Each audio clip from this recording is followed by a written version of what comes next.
條線路都蝕本成8萬嚟，仲有老細問大炮城，你哋有冇羅定到東莞專線啊？老細，我哋預測人進入羅定市場，第一條線路就係羅定東莞專線。嗰條線路當時咧都係非常難打落嚟嘅嚇。目前咧我哋東莞羅定咧分為 A、B 線，早上同埋下晝各一班車。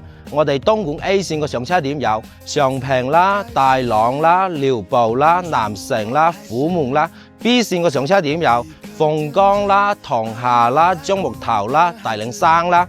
嗱，呢度咧就係以前大朗汽車客運站，曾經幾輝煌。你睇過車場，依家都空空地，剩低我哋預測一台車嚟，同埋隔離一台爛車嚟。上張山咗啊！羅定係羅定嘅，羅定嘅未到，等下嚇。嗰台深圳嘅，東莞深圳嘅。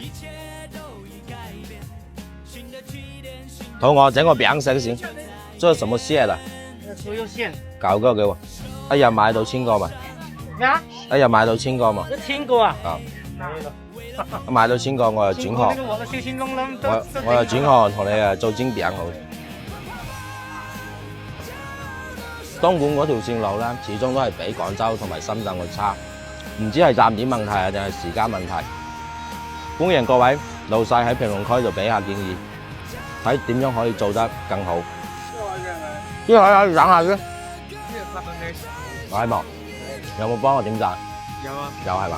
多謝嚇。我都2年嘅喎。坐2年㗎，忠實粉絲喎。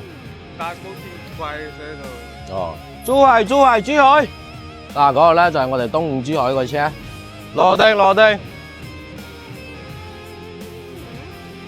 OK， 各位老細，羅定東莞線路，大家有咩想法嘅？大家評論區一齊探討。